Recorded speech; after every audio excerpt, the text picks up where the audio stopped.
Olá, gente. Bom dia a todos. Eu sou o Dr. Guilherme Olival, sou o coordenador aqui do Centro de Reabilitação da BEM. E é com muita alegria que eu trago hoje o evento a respeito do direito de ser quem sou, né, nesse feriado a respeito da consciência negra. Então, temos vários convidados aqui para a gente poder fazer realmente um debate a respeito desse assunto.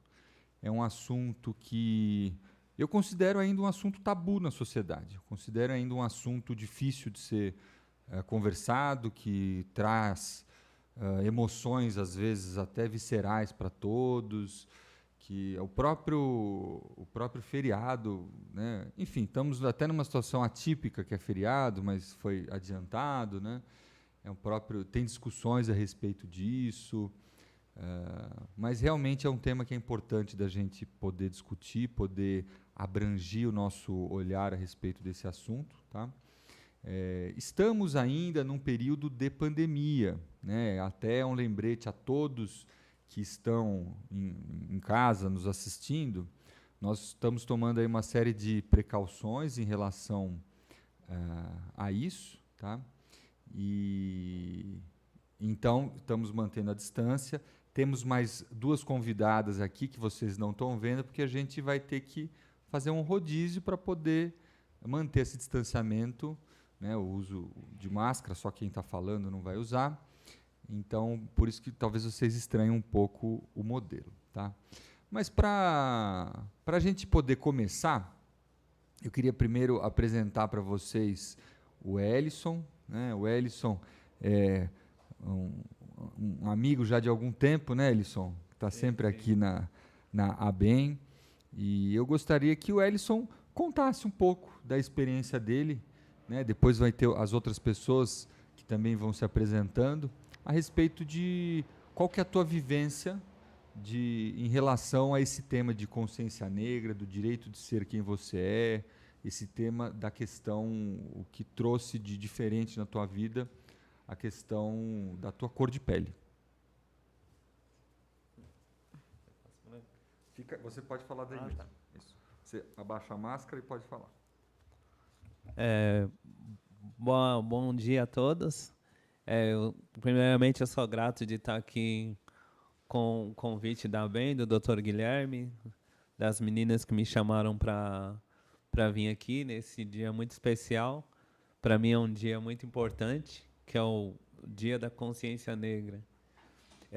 Eu sou um portador de esclerose, já vão fazer 14 anos, diagnosticado. E eu, principalmente por ser negro, são duas vertentes, né? Além do preconceito, a maioria das vezes, de ser negro, e o preconceito de ter uma mobilidade, uma deficiência. Então, ao longo dos 14 anos, eu passei bastante coisas. Desde quando eu era pequeno, eu passei coisas, né? De a vertente da TV tá sempre o loirinho, o branquinho. E eu até comentei uma vez com o meu amigo, que é o Dr. Guilherme, comentei, pô, eu imaginava ser o Cirilo, Maria Joaquina, essas coisas. Agora, com o tempo passando, eu estou mais contente, porque eu estou vendo que muitos negros estão sendo exemplos para as crianças e para nós todos. E eu estou ficando muito contente com. Tem muito a ser mudado ainda na questão da racial, mas estou vendo que está tendo algumas melhoras. E meu maior incômodo é as coisas que, vamos supor, uma pessoa negra consegue, por mérito, falar que, não, é porque é cota. Não, não é porque é cota. É porque eu posso ser tão bom quanto. Então, é coisas que incomodam de ficar escutando. E o principal que é a empatia. Eu vejo uma pessoa negra sofrendo alguma coisa, eu sofro também. Me afeta. Ou querendo falar, hoje mesmo eu vi uma situação de uma pessoa negra sendo agredida à toa. Isso me machuca também. E é uma parte de empatia. se colocar no lugar do outro. Porque eu estou vendo que muitas pessoas sofrem ainda. Eu já sofri, ainda sofro de vez em quando. Mas tem muita gente que sofre ainda mais por cor, por raça, por várias coisas. Mas momentaneamente por causa da cor. Não porque eles não se vê o elogio da pessoa, o potencial. Às vezes eu vejo um negro chegando lá em cima, se fala, é por causa que ele é cota. Não, ele não é cota. Ele lutou para isso. A pessoa é médico, um negro é médico, ele chegou lá, ele estudou, ele fez prova, um advogado negro, é por causa que é cota. Não, não é cota. Ele chegou, ele estudou, ele passou na OB lá e chegou. E tem muitas outras coisas que estou vendo melhores, mas eu estou vendo que tem que mudar muito. Não sei se eu me prolonguei. Tirar a máscara. Meu nome é Daiana, eu sou assistente social, trabalho no projeto Varre Vila, que é um projeto de educação ambiental. Atualmente trabalho lá em Cubatão, uma viagemzinha, né? Eu moro na Zona Leste, e a gente trabalha com essa questão da limpeza urbana mesmo. Paralelo a isso, eu faço parte de alguns coletivos, né, que é a Frente Democrática Hermelino Matarazzo, onde a gente tenta trazer a discussão acadêmica para dentro da periferia, e faço parte também do Sarau da Tripa, que é um sarau que a gente desenvolve lá na minha comunidade, né, buscando essa questão do direito mesmo e o acesso à cultura e ao lazer. Fico muito feliz, né, com o convite aí que veio através da Gisele. A gente estudou juntas. Eu acho que é importante a gente falar, né? Eu não tenho vivência, proximidade com a questão da esclerose múltipla, mas fiquei bem feliz quando a gente falou e até tentei ler algumas coisas para entender um pouco mais. Então, não vou falar muito desse lugar, né? Vou falar mais do lugar mesmo da questão de mulher negra, da periferia e tudo que a gente enfrenta no nosso dia a dia para ser quem somos. Eu adorei o tema, né? Acho que esse tema ele contempla muito, é um tema bonito, né, de se falar, e aí eu fiquei pensando, né, o direito de ser quem a gente é. E aí eu fiquei refletindo, muito ontem à noite, assim, essa busca pelo direito é uma busca que o nosso povo tem desde que nos tiraram de África, né, que a gente luta para ser quem a gente é. Então, a gente vem, desde então, né, buscando o direito, né, o direito de ser tratado como pessoa, o direito ao ter direito, né? Então, eu fiquei brisando assim, nisso, né? De falar, cara, olha que louco, se a gente for pegar esse tema e pensar o quanto que ele perpassa por toda a nossa vida, né? Por todas as áreas. Então, se a gente for pegar a história do nosso povo mesmo, desde que chegamos aqui, né, no lugar de ser tratado como objeto, a gente vem lutando pela existência, né, e muitas vezes até pela subsistência, já que nos tratavam como objeto, né, e não nos viam enquanto pessoas.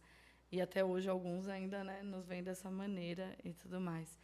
E aí, se a gente for olhar a questão de coisas muito simples, né, eu tenho uma tatuagem aqui que eu gosto muito, que fala assim que eu sou o sonho e a esperança dos meus ancestrais, né? E é pensar que nós estarmos aqui hoje, né, a doutora, né, sabe a dificuldade, a gente sabe a dificuldade, os nossos pais, né, os nossos ancestrais, sabe como é difícil, e muitas vezes de direito básico mesmo, né? Essa semana fez 60 anos da primeira aluna negra nos Estados Unidos que pôde frequentar a escola de brancos, né? No Brasil, a gente tem aí um pouquinho mais de 100 anos que o negro pôde estudar em escola só para negros. Eu nem achei. Essa semana eu fiz uma atividade com crianças da 5ª série, e aí eu fui pesquisar para ver, né, quando que nós tivemos o direito ao estudo, né? Do Brasil em si, eu não achei. Eu achei lá em 1856, se eu não me engano, que um negro fundou uma escola para negro, né? Mas era isso, né? Era negro de um lado, branco do outro.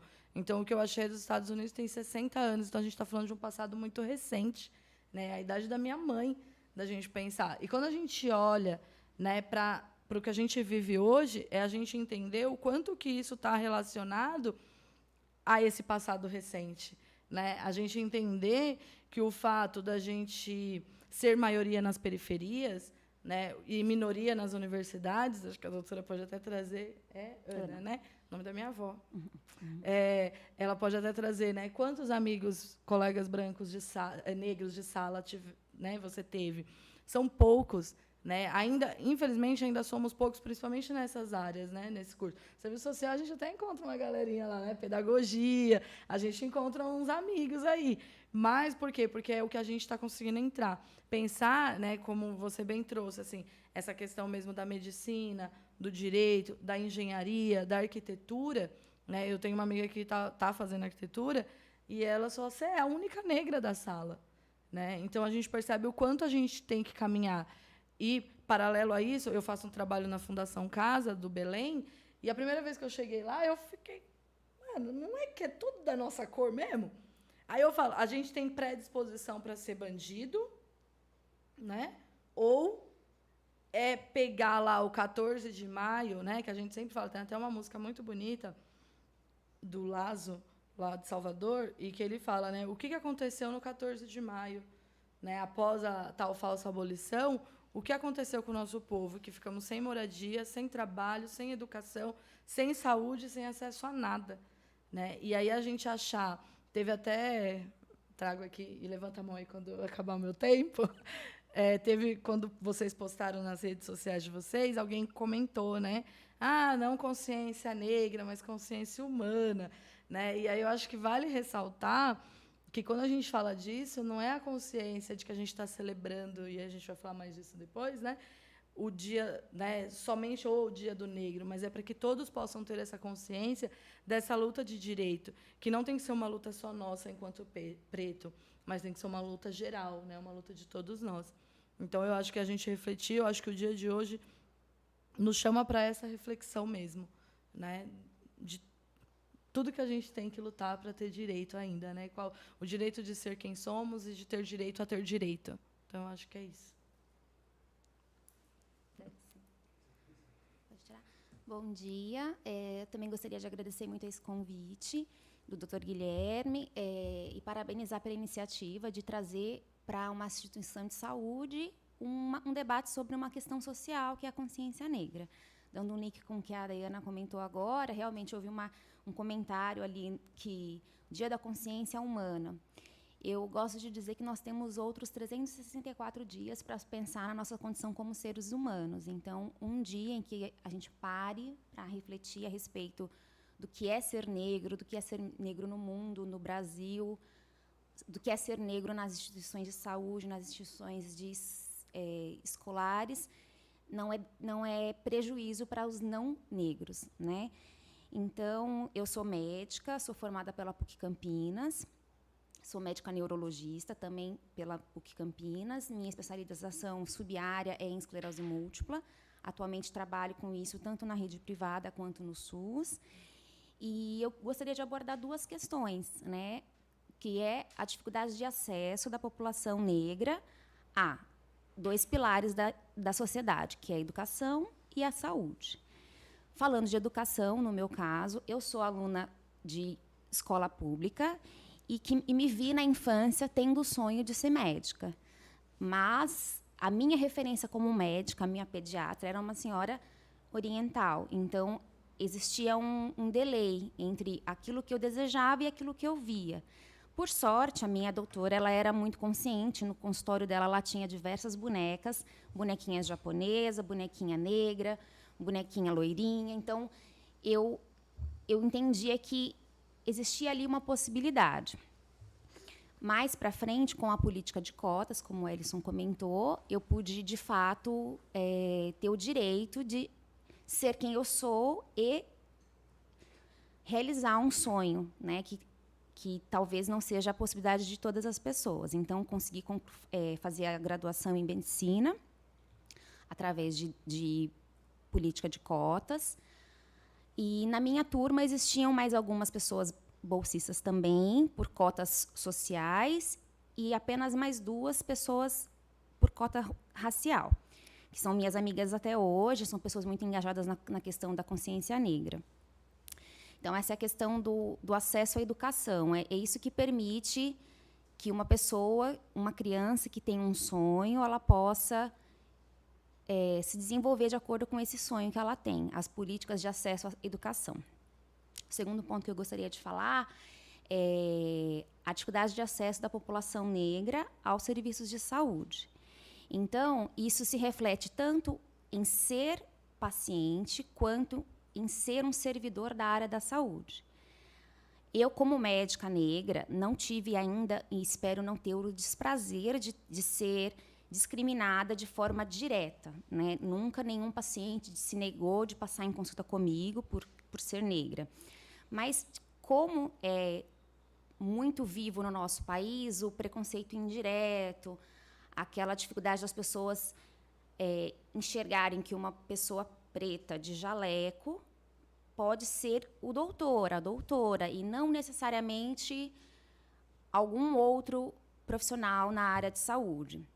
Então, dos preconceitos que eu já vivi, esse é o que eu mais presencio frequentemente. Eu estou diante de um computador, fazendo a descrição de um paciente, e alguém me pede uma informação que ela não pediria para uma outra pessoa branca, de jaleco. Ela não diria, moça, onde é o banheiro? E aí eu tento... Antes eu me incomodava um pouco mais, mas acho que a maturidade a gente traz uma certa serenidade em relação a essas questões. Então, eu simplesmente respondo, olha, é naquela direção, ou então não sei, pergunta, por favor, para o enfermeiro, para alguém mais. Então, essas são as vivências do dia a dia do racismo, da discriminação e da estranheza. Então, outro lado que eu já vivenciei muito, as pessoas entrarem no consultório, isso tanto no serviço público quanto no privado, e as pessoas imediatamente demonstrarem um choque de estarem diante de uma médica negra. Muitas pessoas não se contêm e acabam comentando, e até hoje eu sempre tive comentários muito positivos. Nossa, que legal encontrar uma doutora negra. Ou fazem algum comentário que perpassa por essa questão, a doutora bonita, ou nossa... Elas demonstram, de alguma forma, o impacto de estar diante de um profissional negro. Outro aspecto que eu gostaria de falar é o aspecto do acesso do indivíduo negro em relação ao acesso à saúde. Então, a população negra é a maior população que depende do serviço público de saúde e é a população que mais tem dificuldade em ter acesso aos serviços de saúde. Então, embora seja a população negra portadora de algumas doenças que têm maior gravidade quando o indivíduo é negro, por exemplo, hipertensão arterial, as doenças cerebrovasculares, alguns perfis de anemia, como a falciforme, doenças ginecológicas como a miomatose uterina. Então, embora sejam pessoas que tenham essa predisposição a ter algum grupo de problemas de saúde, são pessoas que encontram mais dificuldades para o acesso de saúde. E isso tem muito a ver com a condição social. Então, é uma pessoa que não tem nenhuma rede de saneamento básico, bem estruturada, quem sabe vai ter acesso ao serviço de saúde.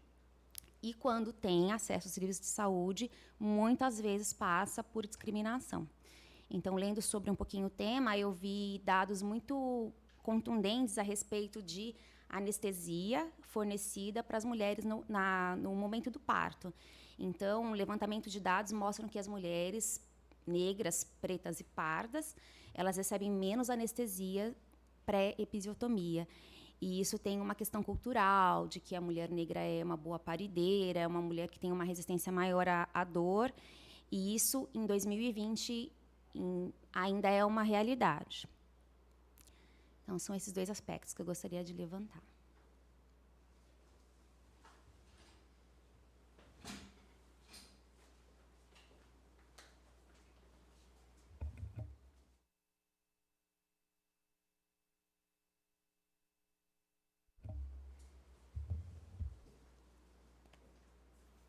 Olá, pessoal, bom dia. O meu nome é Gisélia, sou assistente social da ABEM. Primeiro, eu gostaria de dizer que é uma honra estar aqui hoje, representando a questão, né, Dia da Consciência Negra, dia 20 de novembro. Dizer que teve muita luta para que eu estivesse aqui hoje, né, entre outras questões também, né? A gente vê aí pessoas que estão lutando pela representatividade. E eu vou falar um pouco da minha vivência, né? Eu vou falar da minha vivência constitucional, né? Do que eu aprendi dentro da minha casa. Nós tínhamos muita dificuldade no acesso da educação, uma das coisas que a Dai já comentou e a doutora também. passava comerciais de universidades, e eu olhava e eu falava assim para minha mãe: nossa, eu quero fazer faculdade, né? E a minha mãe reproduzia a história, né, dentro do que ela viveu, e ela olhava para mim e falava assim: Gi, mas isso só é filho de rico. Né? E eu ficava assim olhando, eu falava assim: nossa, que estranho. Por que só filho de rico pode estudar? E eu não conseguia entender aquilo, né? E nisso eu morava no interior de São Paulo, né? E quando eu vim para São Paulo, eu morava em Taubaté, né? Eu vivia uma outra realidade. Eu conheci pessoas que trabalhavam com inclusão, né? E foi um dia que eu cheguei em casa e falei para minha mãe assim: eu vou estudar. Aí minha mãe pegou e falou assim: mas como assim? Eu falei: não, eu vou estudar, eu vou pagar a minha faculdade, vai ser do meu dinheiro, né? Nós temos que estudar. E ela olhou assim para mim e ficou meio que pensando como que ela vai fazer, né? Foi aí onde eu tive outras relações, convivi com outras pessoas, e elas me ensinaram também que eu poderia estar numa universidade. Não só eu, né, mas as minhas irmãs, como todos nós. E a minha mãe desconstruiu isso, né? Tanto que hoje eu falo que ela é mais militante do que a gente, né? Quando ela fala do estudo, entre outras coisas também. E eu vou contar também um pouco da minha vivência até em relação... Eu sou assistente social, mas antes de tudo isso acontecer, eu fazia alguns eventos, né? E os eventos que eu fazia eram de formatura, né? Então, eu prestava muita atenção quando era formandos de medicina, né? De direito, e era muito assim nítido ver... Eu não via negros, né? E eu olhava, eu via a reprodução da história. Eu via pessoas que estavam na portaria como seguranças, né? Negros. Eu via as mulheres que estavam servindo as mesas, eram negras. E isso sempre me causou incômodo, né? Então, eu acho que a gente tem uma dificuldade, isso para mim, eu acho que para todos nós. Né? Eu acho que falar da consciência negra, como eu também vi esse comentário, né? Falar da consciência humana, a gente precisa, sim, falar da consciência negra até que isso seja mudado. Né? Isso só vai ser mudado quando a gente evidenciar qualquer ato de racismo e ver que aquilo não é uma coisa natural. Nós temos que denunciar, sim. Eu acho que, se a gente entra naquela coisa omissa da história, a gente vai reproduzir. E não pode isso acontecer. Nós temos que ser referências, né? Nas universidades, né? Na TV, em canais como esses. Eu acho que é assim que a gente constrói, né? Um país, um mundo melhor.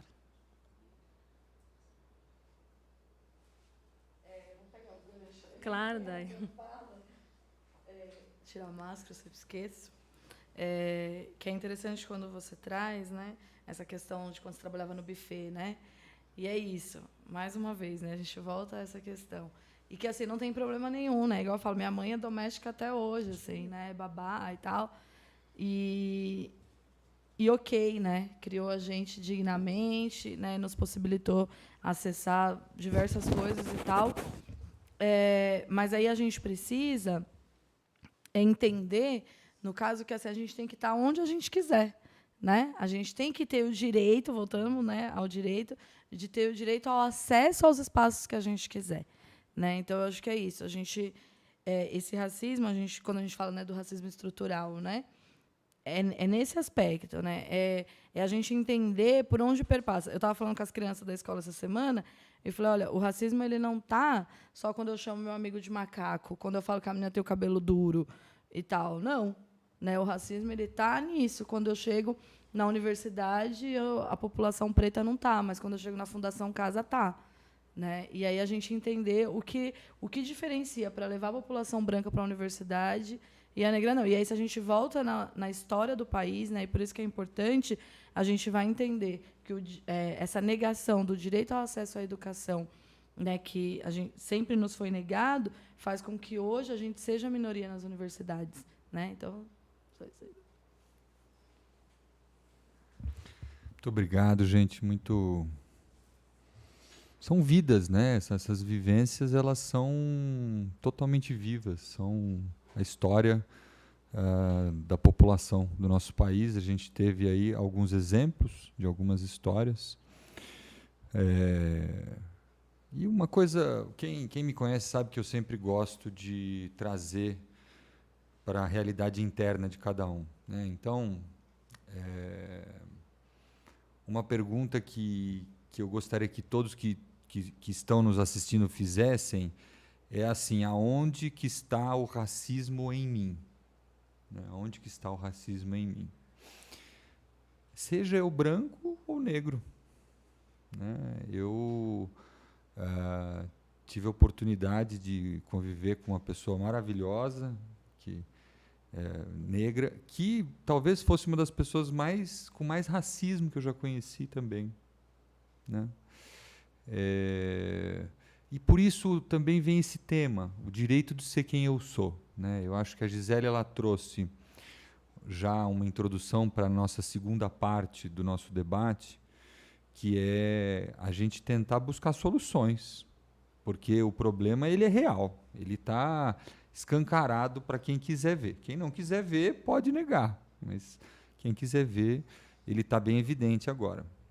Mas e como que a gente vai buscar algum tipo de solução, né? Então eu acho que a primeira questão na sociedade sempre passa pelo indivíduo. Então eu gostaria que todos que estão nos assistindo fizessem essa pergunta: aonde que vive o racismo em mim? Aonde que eu ainda não sei, considero inferior, diferente, menos, avalio a pessoa por algo que seja simplesmente a produção de uma substância por uma célula no corpo, né? Então, eu acho que essa é a primeira pergunta.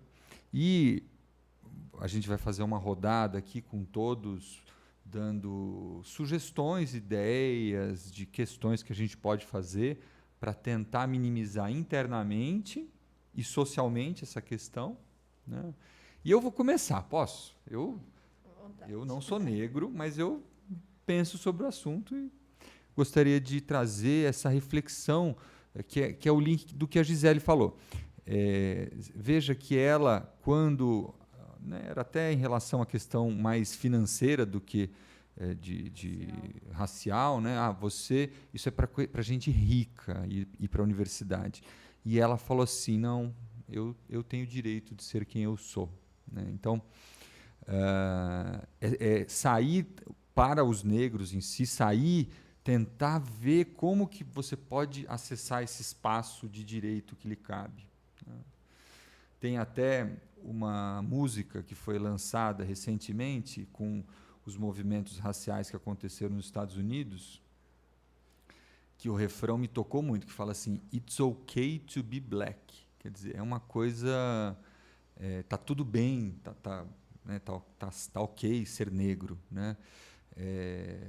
Quer dizer, isso inclusive dito para a própria população negra, né? Então, é muito importante que cada um de nós assuma esse papel de quem nós somos, para que você possa atingir o seu potencial, para que você possa, de alguma maneira, transformar também a sociedade, tá?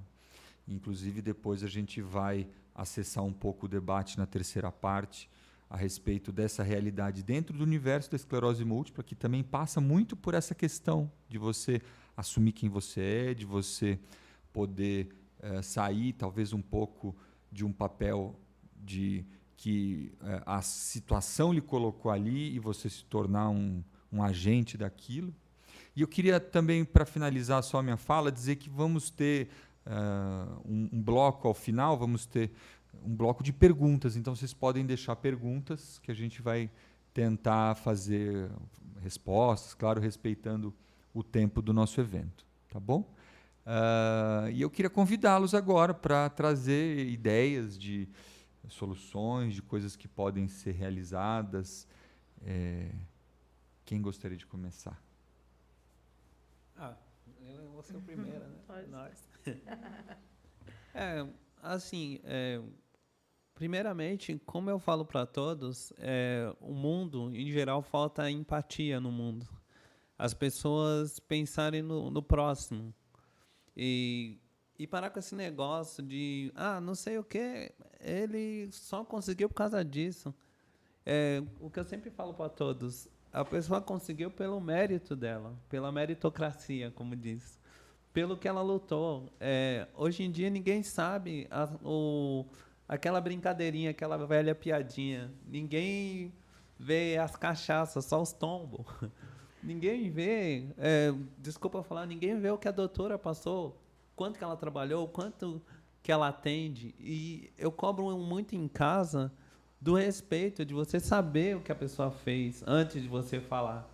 Eu olhar para a doutora e não olhar para ela e falar, aquela doutora ali, aquela... Eu simplesmente olhar e pegar o crachá e olhar, nossa, o nome da doutora e tal. Pois não, doutora, você poderia me ajudar? Aquela menina. Não é aquela menina. O nome dela, eu saber o nome da pessoa. Eu ter mais empatia, procurar saber o que a pessoa faz, por que ela está ali. Ou eu ver uma pessoa caindo e falar, pô, aquele fulano caiu, deve ter bebido. Não, eu não sei. Eu poderia falar, você precisa de alguma ajuda? No nosso meio, a gente que luta, trabalha, muitas pessoas, não é que elas estão ali, falta oportunidade. Como hoje é um dia especial, o dia da consciência negra, que é um dia que poderíamos ter mais oportunidade para a pessoa ser o que ela quiser, como a doutora falou. Ser o que ela quiser, mas ter a oportunidade de ser o que ela é. Porque muitas vezes não se tem a oportunidade. Você vai procurar um emprego, aquela pessoa tem chance porque ela está no logotipo, porque a gente escolhe aquela pessoa por causa do olho claro. Não, por que não pode escolher aquele negro que é muito inteligente? Eu acho que é isso.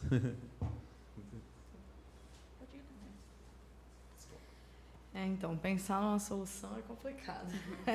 A gente está tentando isso aí tem no mínimo 130 anos, né? Sim. Pensando na pós-abolição, na falsa, né? Eu acho que o caminho, e eu acho que a gente vem traçando bem, né? Eu estou fazendo uma atividade com umas mulheres e que vai, né, tudo correr certo, aí vai ser um livro. E elas estão contando a história delas para mim, né? E essa semana eu entrevistei 2 irmãs que contaram a história da mãe, Dona Dalva Paixão. E eu fiquei encantada, assim. Foi uma mulher militante na década de 80, 90, lá no Air Carvalho, ali, Arthur Alvim, para aquele lado. E que lutou, né, pelo direito à moradia, pelo direito à creche, pelo direito ao leite, pelo direito ao asfalto, pelo ônibus. Nossa, e as meninas começaram a falar as lutas que a mãe delas, né, era engajada. Eu falei, mano, a mulher não tinha estudo. E ela fez tanto, né? E a gente fala assim, né, que nossos passos vêm de longe, né? São os passos dessas mulheres que vieram antes. Então, elas já apontavam, né? Acho que a gente for pegar lá, pegando a data de hoje, que a gente faz essa referência a Zumbi, Zumbi já apontava qual era o caminho, né? Por onde a gente tinha que seguir. E a gente vem traçando, né, esse caminho. Falo que hoje a minha missão enquanto mulher preta é continuar sonhando e lutando para um mundo melhor, né? E quando a gente traz essa questão racial, ela perpassa por todas as sociedades, né? O doutor falou uma coisa, como você chama? Eu já esqueci. Guilherme, meu sobrinho, não vou esquecer mais. O Guilherme falou uma coisa que eu concordo em partes, mas eu acho que a gente precisa fazer uma aspas aí, que é 2 pontos, na verdade. A questão do negro ser racista, né? Eu acho que a gente reproduz uma sociedade que é racista. E aí, por essa sociedade que é de base racista, a gente muitas vezes não se vê nos lugares de liderança, de poder. Ontem eu falava, numa outra entrevista com uma outra senhora, Dona Margarida, ela falava para mim de uma sobrinha que em determinados restaurantes ela não entra. Não. Será que eles vão? Mas por quê? Não é porque ela não tem dinheiro, não é porque ela não se ama, é porque ela não se vê nesses espaços. Porque esses espaços, eles sempre nos foram negados. Então, uma coisa é eu ir no shopping da Penha, que é perto da minha casa. Outra coisa é eu ir naquele shopping lá em Higienópolis, que eu sempre entrei lá na condição de babá. E a primeira vez que eu fui babá há 4 anos, a primeira vez que eu entrei lá sem ser babá, eu não me via naquele espaço, sabe? Não era a mesma coisa. Né? Então, mas isso é por quê? Porque historicamente esses espaços nos foram negados. Mas não tem placa que você não pode entrar.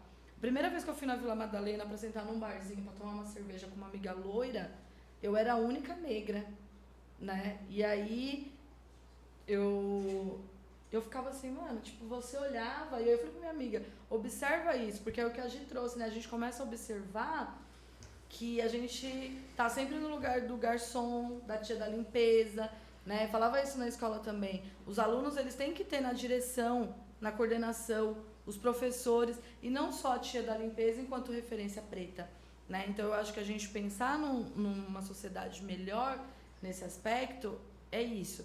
E, volto a dizer, né? É uma luta que ela é de todos nós, né? Ela é do branco, ela é do preto. Tem um professor aí de Direito, o Silvio Almeida, né? Que está em alta, e o Silvio fala uma coisa que eu gosto muito, que é assim, o racismo, na verdade, ele é um problema dos brancos, né? Porque foram eles que inventaram, então é eles que têm que resolver, né? E eu gosto muito dessa frase. Eu acho que essa luta a gente constrói juntas, né? De sonhar um mundo melhor e construir. Não pensando só no racismo enquanto chamar o outro de macaco, mas pensar no racismo o quanto que ele exclui a população negra dos espaços de poder, dos espaços de liderança. Acho que é isso. Bem, pensando em soluções, primeira coisa, penso que seja assumir que a população, que a nossa sociedade é racista. Tanto os brancos, quanto muitas vezes os próprios indivíduos negros. E parar de entender que quando a gente fala que existe preconceito é vitimismo, que é uma tendência persecutória, o indivíduo negro se sente perseguido. E o caminho para isso, eu gosto muito dessa bandeira, que eu acho que é a educação, o acesso à educação de qualidade, a melhora do serviço das escolas públicas e o acesso à universidade. Então, não é tão recente a política de cotas, mas essa política de cotas ela tem mostrado dados bem relevantes. Então, o indivíduo que entrou na universidade por cota, ou por racial ou por social, ele não é um aluno inferior, muito pelo contrário, muitas vezes um aluno que tem um rendimento até superior aos alunos não cotistas. Então, eu gosto muito dessa bandeira. Educação, educação, educação. A educação é a saída para que a criança negra não vá para o banditismo, e sim que ela construa um sonho que passa por uma educação forte. Eu, como mulher negra, que sou da área da saúde, acho que uma outra solução é que eu tente, na medida do possível, educar as pessoas. Então, quando uma pessoa tem uma atitude de um racismo indireto, ao invés de eu simplesmente me ofender ou ficar zangada ou responder de forma ríspida, não sou a enfermeira, não sou a técnica, ser simpática e dizer, olha, não é comigo que você vai tratar disso, está aqui a pessoa com quem você deve falar, e entender que, de certa forma, eu sou uma referência para outras pessoas, para outras crianças, principalmente para as crianças, que eu acho que é o futuro. Então, é isso, educação e a representatividade. Acho que são os 2 pilares para a gente solucionar esse problema. E, antes de tudo isso, entender que, sim, somos racistas, somos uma população que tem uma falsa sensação de democratização, de que não, todos têm os direitos iguais, mas a gente parte de situações diferentes. Os meus ancestrais partiram de um 14 de maio, em que, no dia seguinte à abolição, eles eram pessoas sem casa, sem profissão, então eles tinham algumas possibilidades. Ou ele continuava sendo a empregada remunerada ou mal remunerada na casa do senhor branco, ou, se eu fosse mulher, eu iria para a prostituição, ou, se eu fosse jovem e ágil, eu poderia virar bandido. Então, essa não é isso que nos resta, né? Nos resta ser quem quer que a gente deseja ser, né? Eu quero ser arquiteto. Qual é o caminho para isso? Uma universidade, cursos, especialização, e não ser uma barreira, a cor da sua pele.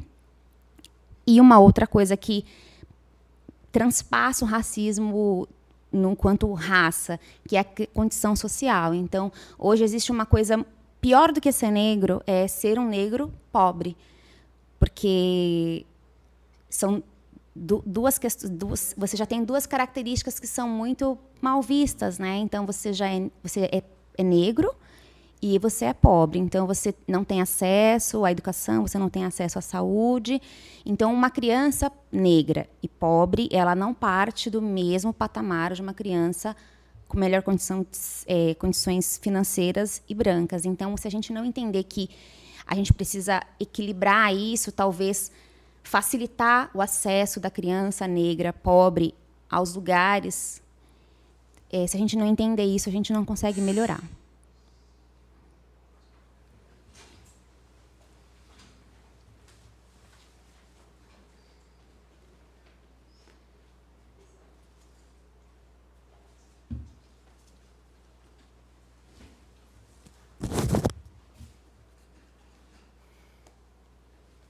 Bom, acho que vocês já deram uma aula, né, da solução.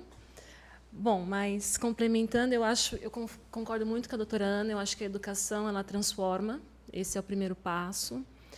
Né? Eu acho que também nós precisamos mudar o nosso comportamento, até mesmo em falas. Né? Olha, a coisa está negra. Né? Em questão disso também, eu acho que isso precisa ser mudado. E, em relação à política de cotas, também tenho o mesmo pensamento que a doutora. Né? Eu acho que as oportunidades, realmente, elas tinham que ser... eu acho que cada um tem a capacidade, né, de alcançar o que almeja, mas, pela reprodução histórica, precisa ter políticas intencionais nesse sentido, sim.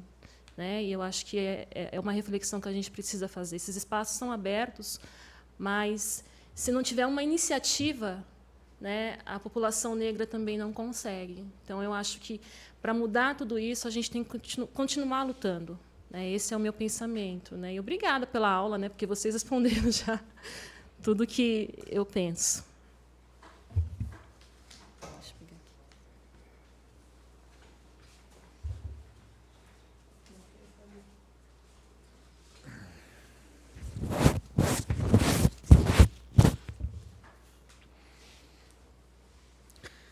Bom, gente, a gente vai trazer um pouco agora a realidade desse contexto dentro do universo da esclerose múltipla.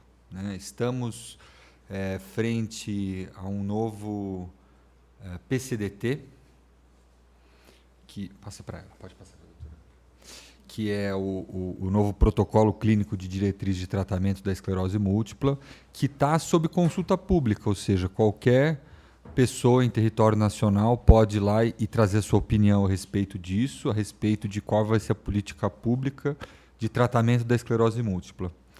E aí, né, até dentro da história que a Dayana trouxe, de uma senhora que não tinha estudo, que lutou para conseguir uma série de direitos, é importante que cada um de nós assumamos a responsabilidade, né, para que a gente possa trazer ações concretas. Ah, não, isso não é meu papel, eu não entendo. Vá ler, vá se informar, vá ver as maneiras de atuar. Né? Então, dentro dessa questão, e aí aproveito para convidar todos que não participaram ainda, que respondam lá a consulta pública desse novo protocolo de esclerose múltipla, até como um ato de representação social desde já. Né? Mas eu queria trazer também essa questão agora, para a gente fazer mais um round, a respeito do universo do paciente com esclerose múltipla dentro da questão da consciência racial, né? E o que a gente tem de particularidade dentro disso. Então, eu queria passar, acho que o Alisson é sempre o primeiro que começa a falar, e eu suspeito que é porque ele está muito elegante, assim, tá? Vermelho. Então, passar para o Alisson, por favor, começar a respeito dessa questão. Então, é uma coisa muito...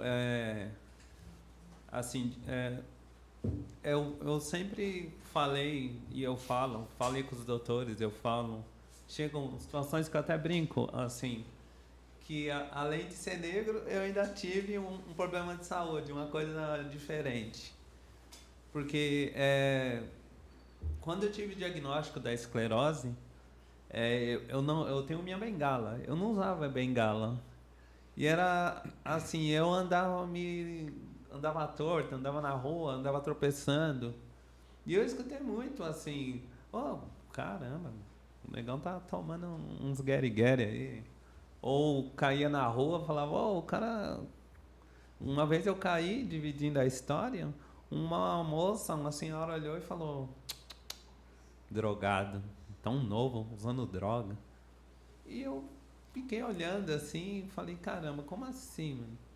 Que na esclerose passamos por todos passam, eu acho que por isso. A fase da revolta, a fase da chateação, da depressão. E uma vez eu caí, eu fiquei no chão, eu fiquei pensando, logo eu, mano, ter esse problema de saúde aí, caindo no chão, o pessoal olhar e falar, drogado, eu nunca usei droga, nunca bebi. Só porque essa cor aqui ainda não, como assim? E eu fui aprendendo que a doença, ela não escolhe raça, cor, gênero. Para uma pessoa ficar doente, não precisa ser branca, não precisa ser negra, não precisa ter olho verde, azul. Ela pode acometer qualquer tipo de pessoa, qualquer pessoa.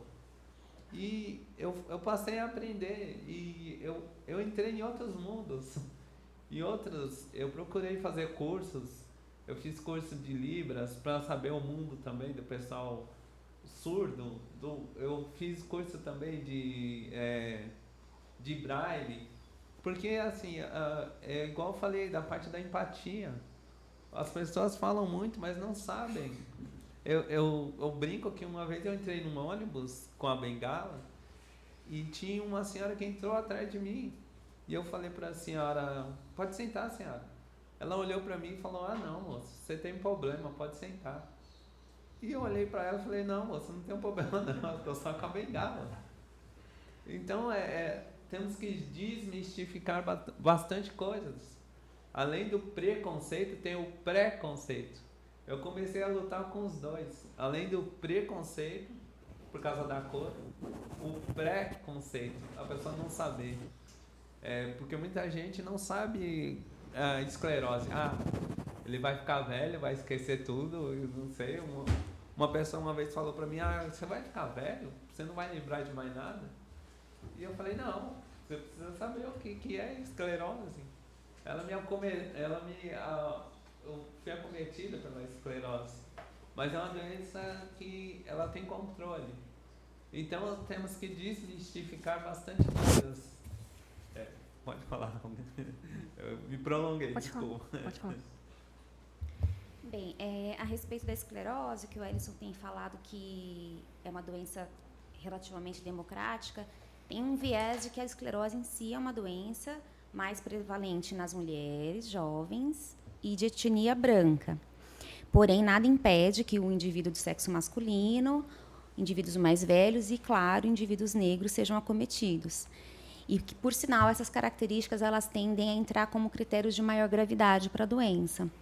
Então, falando um pouquinho de novo sobre o acesso à saúde, existe um atraso diagnóstico maior quando se está diante de um indivíduo negro, até se pensar em esclerose múltipla, existe um tempo maior. Eu demoro um pouquinho mais para pensar, porque é uma doença que acomete predominantemente uma mulher jovem e branca. Então, o indivíduo negro que chega com um problema de marcha, eu vou pensar que ele teve um AVC, que não tem essa relação racial tão importante.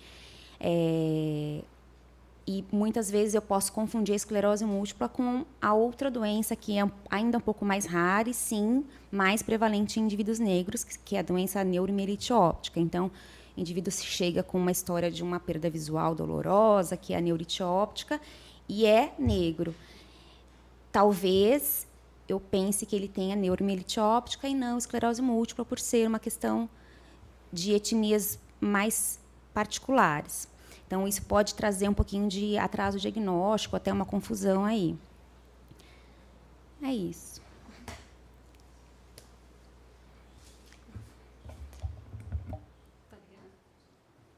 Acho que tá. Com relação à esclerose múltipla, aqui, na verdade, nós somos a linha de frente, serviço social, né? Nós realizamos aqui o acolhimento, e um dos questionamentos realmente é isso que a doutora trouxe, né? Às vezes tem muito paciente negros em si que fala da demora até do diagnóstico, né? Até mesmo do acesso. E, querendo ou não, isso é também uma das expressões da questão social também, se a gente for parar para pensar, coisas que precisam mudar, né? Além disso, também até a parte da inclusão social, né? Eu acho que no mercado de trabalho, com relação à esclerose múltipla e ser um paciente negro, existem muitas dificuldades. É um dos relatos também que nós temos aqui na associação, né? Além da dificuldade do acesso dentro do mercado de trabalho, o paciente acometido pela esclerose também por ser negro, né? É uma questão que a gente trabalha muito aqui, né? Hoje nós estamos desenvolvendo medidas para que isso seja mudado, mas é uma das relações que a ABEM também trabalha, né, diante das demandas, das necessidades que a gente escuta do paciente, né, e nós estamos trabalhando para essas questões sejam mudadas, né, então realmente eu concordo plenamente com o que a doutora disse.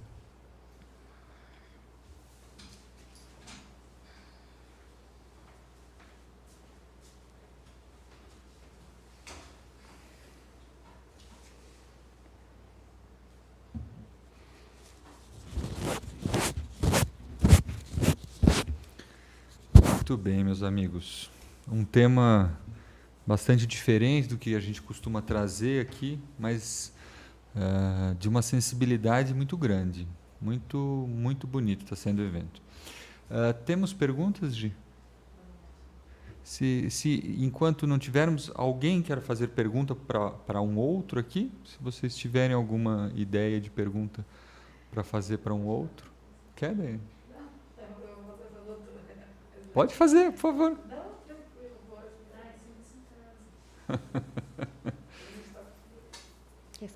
Quer sentar aqui? Não, a gente troca figurinha. Tá bom. Enquanto a Gisele vai olhando ali, eu posso até trazer um pouco do que eu observei aqui hoje, né? É muito interessante, porque eu vejo que nos discursos, nas coisas, a gente pôde ver algumas pessoas falando aqui que estão realmente realizadas nesse propósito do direito de ser quem é, né? O Ellison, por exemplo, traz esse estado de direito, né? Através de sempre essa mensagem da necessidade da empatia, da generosidade, da alegria, né, Ellison? Apesar de ter dificuldades, né? Ter tido muitas dificuldades, né? A doutora Ana trouxe, através de uma história muito interessante, de bastante vencer bastante barreiras, que são barreiras muito... São muros que parecem insuperáveis, né? E, sem dúvida nenhuma, isso serve de uma inspiração para muita gente, né? Que tem esse sonho de ser, talvez, médico, engenheiro, e é uma realidade que realmente são pouquíssimos, né? Eu participei na época da universidade quando iniciou o projeto de cotas, né? Então, eu acho que também está nesse espaço de manifestar o direito de ser quem você é, né? A Dayana representando também essa capacidade de liderança social, de juntar pessoas para realizar projetos, né? E a Gisele, com a simpatia dela, sempre trazendo aqui a Gisele que idealizou e juntou todos nós para realizar esse projeto, né? Temos perguntas, Gi? Não, doutor, muitos elogios. Só para pedir para você agradecer pelo carinho, pelos elogios, muitos elogios. Muito bem.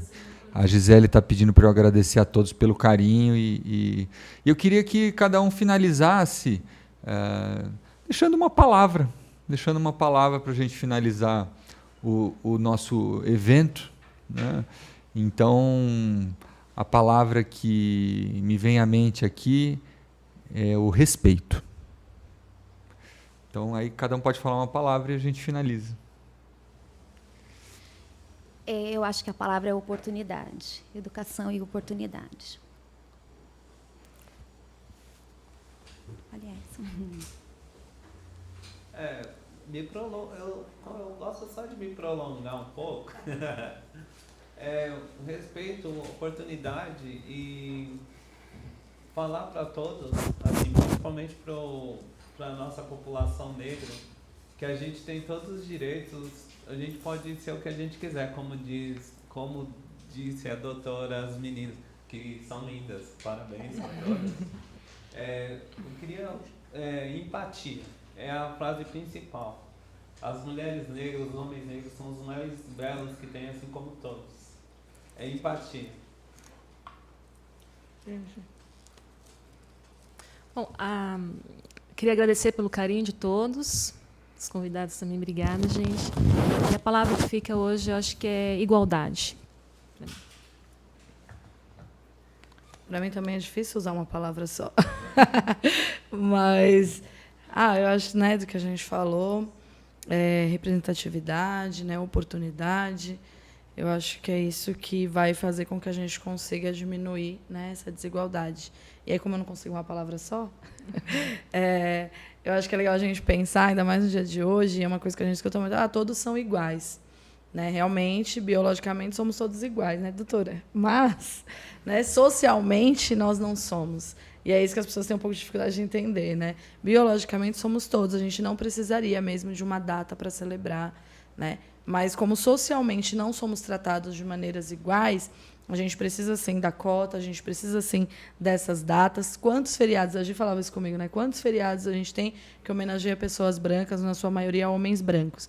E é isso nunca questionado, né? Mas quando a gente tem uma data que homenageia um homem branco, um homem negro, e aí isso gera vários questionamentos. Verdade. E várias coisas. Né? Então, aí já mostra essa desigualdade social que a gente vive. Então, eu acho que, né, essa igualdade, representatividade é o que a gente está precisando. Pessoal, muito obrigada. Bom dia a todos. Pessoal, é isso. Obrigada, gente. Ai.